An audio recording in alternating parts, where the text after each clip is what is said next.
Pushingachi. Ekuchachi. Omuzinyi wa Shiba. No, I'm just proud. I'm just proud to be Queen Shiba's dancer.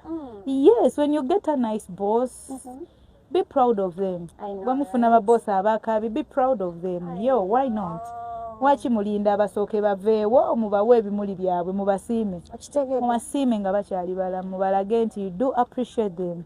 I do appreciate her. Okay, by the way, Aliatia. She's very okay. Yeah. Never atugambye bwe yavudde Canada teyaze abantu balowoozezza mwasala omugambo gwammwe yateekayo bintu bye nti agenda mugundi destination endalako mwazze ewaka, which is okay. She's there, she's okay. ali luddawe wate ajja kuvaayo abagambe wawaayi kati It is okay. Everything is okay for her as long as she's happy. It is okay as long as she's happy.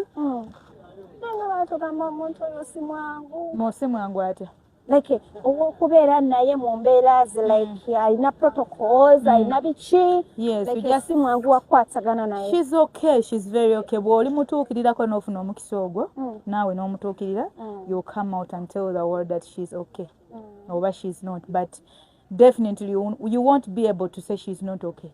Tukogere ku music career yo wava